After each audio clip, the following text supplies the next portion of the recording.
नमस्कार, मौसम तक चैनल पर एक बार फिर से आपका स्वागत, अभिनंदन। मैं हूं देवेंद्र त्रिपाठी।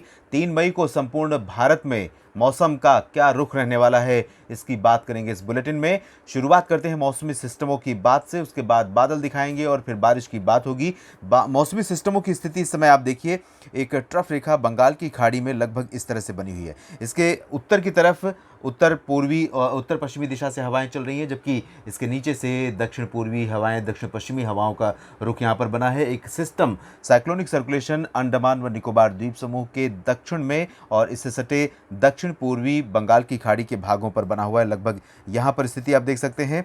साथ ही साथ एंटी साइक्लोनिक सर्कुलेशन काफ़ी दिनों से अरब सागर में बना हुआ है और इसकी सक्रियता यहाँ पर है, और इसी वजह से जो विंड फ्लो है, इस तरह से लगातार ये जो मॉइस्चर पुश कर रहा है देश के पश्चिमी भागों पर, उसका जो प्रभाव है वो मध्य भारत और दक्षिण भारत के तमाम क्षेत्रों में देखने को मिल रहा है। उत्तर भारत में WD एक के बाद एक बने हुए हैं। इनकी जो श्रृंखलाबद्ध एक्टिविटी है, इसकी वजह से उत्तर भारत के पहाड़ी और मैदानी राज्यों पर मॉइस्चर फीडिंग हो रही है और इसी वजह से पहाड़ी राज्यों से लेकर मैदानी क्षेत्रों तक मौसम में बदलाव हमें देखने को मिल रहा है। और जो बंगाल की खाड़ी पर मौसमी सिस्टम है, ट्रफ है, इसके चलते यहाँ से मॉइस्चर का फ्लो काफ़ी पर्याप्त मात्रा में ये इस तरह से पूर्वोत्तर भारत के क्षेत्रों में लगातार बना हुआ है। ये कई दिनों से यहाँ पर जो फ्लो है मॉइस्चर का, इसकी वजह से यहाँ पर बारिश की गतिविधियाँ बढ़ी हैं और आने वाले दिनों में और बढ़ सकती हैं। साथ ही साथ एक ट्रफ जैसी सिचुएशन यहाँ पर कह सकते हैं। और ये जो विंड है बंगाल की खाड़ी से आने वाली, इस तरह से घूमने के बाद मॉइस्चर यहाँ से तराई वाले क्षेत्रों से होकर उत्तर भारत के पहाड़ी इलाकों तक, पर्वतीय क्षेत्रों तक पहुँच रही है। तो ये स्थिति इस समय मौसमी सिस्टमों की है। इसके अलावा मल्टीपल सिस्टम्स है देश के ज़मीनी क्षेत्रों पर, जिसमें तमिलनाडु के ऊपर एक सर्कुलेशन है कमज़ोर सा, लेकिन इसका प्रभाव रहेगा।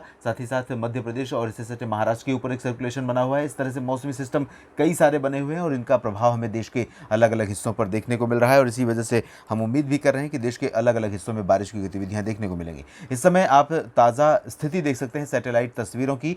सैटेलाइट से ली गई इन तस्वीरों के अनुसार बादलों की जो स्थिति है, यहाँ पर मध्य और दक्षिण भारत में जो फ्लो है वो अरब सागर की तरफ से है, क्योंकि मॉइस्चर का पुश आप देख सकते हैं यहाँ से नज़र आ रहा है। लेकिन साफ साफ यहाँ पर ये भी आप देख सकते हैं कि कोस्टल रीजन को छोड़कर ये बादल डेवलप हो रहे हैं। जो कोस्टल रीजन, एक्सट्रीम कोस्ट है, खासतौर पर महाराष्ट्र का, कोंकण गोवा का और दक्षिणी उत्तरी तटीय कर्नाटक का, इन सभी क्षेत्रों के तटीय भागों पर बादल विकसित नहीं हो रहे हैं। जब ये मॉइस्चर अंदरूनी हिस्सों पर पहुँच रहे हैं, जहाँ पर टेम्परेचर ज़्यादा है, वहाँ पर ये बादल डेवलप हो रहे हैं और वहीं पर बारिश की संभावना भी बन रही है। इसके अलावा उत्तर भारत में आप एक बहुत इंटरेस्टिंग चीज़ यहाँ पर मैं आपको चाहूँगा देखें।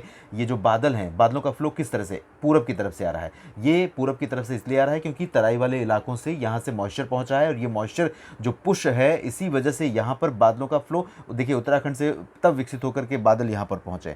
WD ज़रूर है, लेकिन इसका WD को जो सपोर्ट बंगाल की खाड़ी की तरफ से आने वाले मॉइस्चर से मिल रहा है, उसकी वजह से यहाँ पर मौसम की सक्रियता नज़र आ रही है। तो ये है बादलों की स्थिति। पूर्वोत्तर भारत में घने बादल हैं, मध्य भारत में, उत्तर प्रदेश के ऊपर भी काफ़ी अच्छे बादल हैं, लेकिन हाई क्लाउड पहुँच रहे हैं, जिससे यहाँ पर ज़्यादा मौसम सक्रिय नहीं हो पा रहा है। ये मौसमी स्थिति, बादलों की ताज़ा स्थिति है आज की 2 मई की। और इन स्थितियों के बीच मौसमी सिस्टम और आज के बादलों की स्थिति के आधार पर हम कल के लिए अनुमान लगाते हैं कि किस तरह से बारिश की संभावना नज़र आ रही है हमें 3 मई को संपूर्ण भारत के क्षेत्रों में।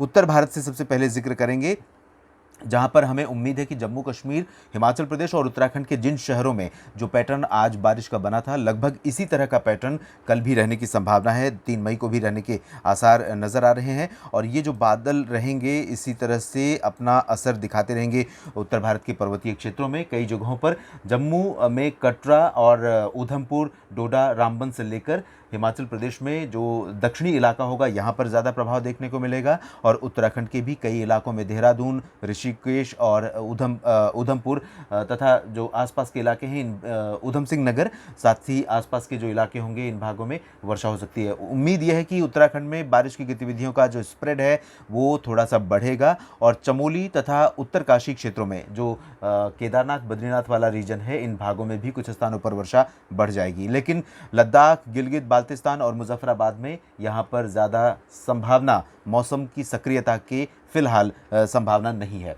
मैदानी इलाकों में एक्टिविटीज़ कुछ कम हो सकती हैं, मॉइस्चर का फ्लो, मॉइस्चर का पुश थोड़ा सा कम हो रहा है और मौसमी सिस्टमों की जो सक्रियता थी वो कम हो रही है। हालांकि अभी भी जो बीते 2-3 दिनों में मॉइस्चर का प्रभाव था, उससे पंजाब की बात करें या हरियाणा, राजस्थान और उत्तर प्रदेश तथा दिल्ली की बात करें, इन सभी क्षेत्रों में बहुत विशेष मौसमी हलचल देखने को मिली है, ऐसा नहीं है। ऐसी संभावना ज़रूर थी कि यहाँ पर 3-4 दिनों का, 5 दिनों का जो मॉइस्चर का प्रभाव रहेगा, उसके वजह से आंधी और लाइटनिंग स्ट्राइक और बादलों की तेज़ गड़गड़ाहट के साथ काफ़ी अच्छी वर्षा हो सकती है, जिसमें उत्तरी राजस्थान के कई ज़िले प्रभावित हो सकते हैं। पश्चिमी उत्तर प्रदेश में कई जगहों पर भारी धूल भरी आंधी की गतिविधियाँ हो सकती हैं। पंजाब हरियाणा में हो सकती है।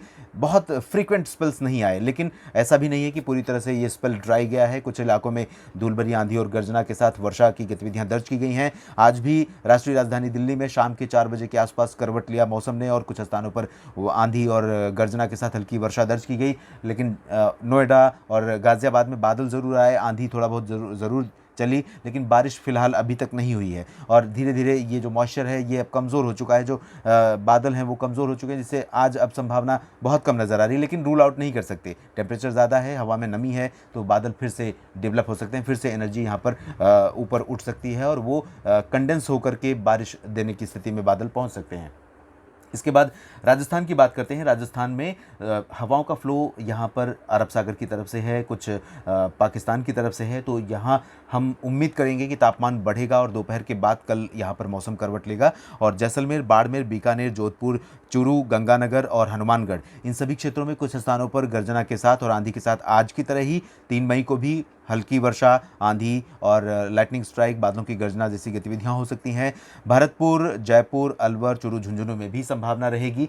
साथ ही साथ उत्तर प्रदेश में पश्चिम से लेकर पूरब तक सभी जगहों पर मॉइस्चर नज़र आ रहा है। हवा में नमी बढ़ेगी, दिन में धुंध सा छाई रहेगी, धुंध नहीं रहेगी। बेसिकली हम ये कह सकते हैं कि धूप का जो प्रभाव है, धूप की जो ब्राइटनेस है, वो अपेक्षाकृत कम रहेगी और इसी वजह से टेम्परेचर जब ज़्यादा हो जाएगा उस दौरान कुछ एक इलाकों में, चाहे हम पश्चिम की बात करें या मध्य की या पूरब की, इन सभी जगहों पर संभावना रहेगी। वाराणसी से लेकर आगरा तक और मेरठ, सहारनपुर से लेकर बहराइच, गोरखपुर, बलिया, आजमगढ़ तक, इन सभी क्षेत्रों में संभावना रहेगी। प्रयागराज में भी, बांदा, चित्रकूट, लखनऊ और कानपुर में भी संभावना रहेगी। अचानक आंधी चलने और धूल भरी हवाओं के साथ बादलों की गर्जना होने, कहीं कहीं पर बूंदाबांदी या हल्की वर्षा होने की, लेकिन इंटेंसिटी बहुत ज़्यादा नहीं रहेगी और बहुत वाइड स्प्रेड एरियाज़ यानी सभी एरियाज़ प्रभावित होंगे, ऐसी संभावना फिलहाल नहीं है। बिहार में गतिविधियां बढ़ी हैं और बिहार में हम उम्मीद कर सकते हैं कि नवादा, पटना, गया, सिवान, जो दक्षिणी और पश्चिमी इलाका है, ये भी प्रभावित हो सकता है। यहाँ पर भी हल्की प्री मानसून वर्षा 3 मई को आपको देखने को मिल सकती है, जबकि तराई वाले इलाकों में और पूर्वी क्षेत्रों में, जिसमें भागलपुर से लेकर किशनगंज और पश्चिमी चंपारण तक, सीतामढ़ी और आसपास के इलाकों तक सभी जगहों पर वर्षा की संभावना रहेगी। लेकिन जो पूर्वी और तराई वाला इलाका रहेगा, यहाँ पर इंटेंसिटी काफ़ी ठीक ठाक हो सकती है, हल्की से मध्यम वर्षा यहाँ पर दर्ज की जा सकती है।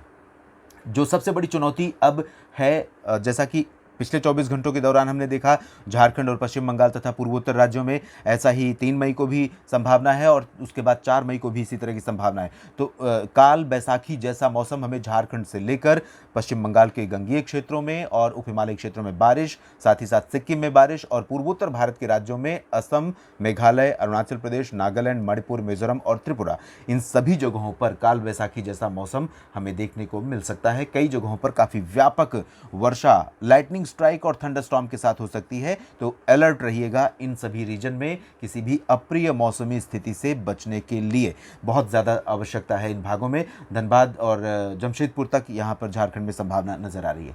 ओडिशा की बात करें तो ओडिशा में सभी जगहों पर वर्षा होने की संभावना है। भुवनेश्वर, कटक और दक्षिणी हिस्सों में विशेष रूप से ज़्यादा प्रोबेबिलिटी है, उत्तरी भागों में कम रहेगी, लेकिन इंटेंसिटी बढ़ रही है और 3 मई को ओडिशा में कई जगहों पर हल्की, 1-2 जगहों पर मध्यम वर्षा, आंधी, तूफान और गर्जना के साथ हो सकती है। छत्तीसगढ़ में भी उत्तर में कोरिया और बिलासपुर से लेकर अंबिकापुर से लेकर मध्य में रायपुर और दक्षिण में सुकमा, दंतेवाड़ा और आसपास के इलाकों में वर्षा होने के आसार हैं। हल्की से मध्यम बारिश छत्तीसगढ़ में भी संभावित है, लेकिन छत्तीसगढ़ में जो संभावना है ज़्यादातर हल्की वर्षा के हैं और मध्यम बारिश या तेज़ बारिश की संभावना फिलहाल नहीं है। मध्य प्रदेश में पूर्वी इलाकों में कई जगहों पर वर्षा होने के आसार हैं, यहाँ पर भी इंटेंसिटी बहुत हल्की रहेगी, बारिश की तीव्रता कम रहने की संभावना है। आंधी और लाइटनिंग स्ट्राइक, गर्जना के साथ हल्की बल्कि बारिश या बूंदाबांदी से ज़्यादा की अपेक्षा फ़िलहाल नहीं है। चाहे हम बात करें सागर, सतना, पन्ना, रीवा की, या फिर जबलपुर, डिंडोरी, बालाघाट और आसपास के इलाकों की, डिंडोरी की,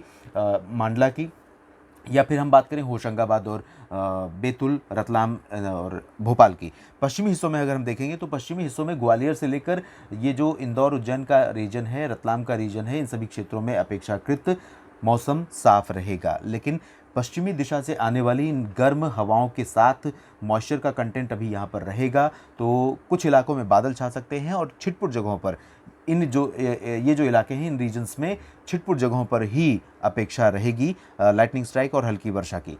गुजरात में मौसम साफ और शुष्क रहेगा, लेकिन मॉइस्चर है तो बारिश की संभावना कहीं भी बन सकती है, विशेष रूप से सौराष्ट्र के कोंकण, सौराष्ट्र के कोस्टल रीजन में और उत्तर दक्षिण पूर्वी रीजन में, जिसमें सूरत, वलसाड़, नवसारी के क्षेत्र हैं और दादरा नगर हवेली, दमन दीव के क्षेत्र हैं। इन भागों में राजकोट, अमरेली तथा आसपास के इलाकों में इस तरह की गतिविधियां हो सकती हैं। उत्तरी गुजरात के भागों में फिलहाल क्लियर है कि मौसम साफ रहेगा। भुज में भी, कच्छ में भी मौसम साफ रहेगा और साबरकांठा, बनासकांठा, मेहसाना, पाटन से लेकर गांधीनगर, बड़ौदा तक, भरूच तक हम उम्मीद कर रहे हैं कि मौसम पूरी तरह से साफ और काफ़ी गर्म रहेगा। कल 3 मई को Gujarat one of the hottest state हो सकता है। कई शहर गुजरात के हॉटेस्ट हो सकते हैं। दक्षिण भारत की तरफ चलने से पहले महाराष्ट्र के बाकी हिस्सों की बात करें तो विदर्भ, मराठवाड़ा और मध्य महाराष्ट्र में मौसम में सक्रियता रहेगी और विदर्भ से लेकर दक्षिणी मध्य महाराष्ट्र तक कई जगहों पर हल्की वर्षा होने की संभावना नज़र आ रही है। इसके बाद हम कर्नाटक और केरल की बात करेंगे। यहाँ पर केरल में कई जगहों पर वर्षा हो सकती है।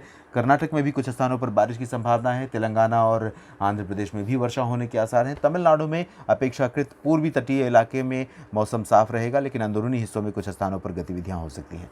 लक्षद्वीप और अंडमान व निकोबार द्वीप समूह में सक्रियता बढ़ेगी। लक्षद्वीप की तुलना में अंडमान व निकोबार द्वीप समूह के दक्षिणी हिस्सों में काफ़ी भारी वर्षा 3 मई को हमें देखने को मिल सकती है। उत्तरी अंडमान व निकोबार द्वीप समूह के क्षेत्रों में फिलहाल ज़्यादा हलचल मौसम में अपेक्षित नहीं है। नेशनल वेदर बुलेटिन में अभी इतना ही। आप बने रहिएगा इस चैनल के साथ और मैं आपको लगातार मौसम से जुड़ी जानकारियाँ, ताज़ा अपडेट, लाइटनिंग स्ट्राइक और राडार की इमेजेस लगातार आपको दिखाता रहूँगा। धन्यवाद।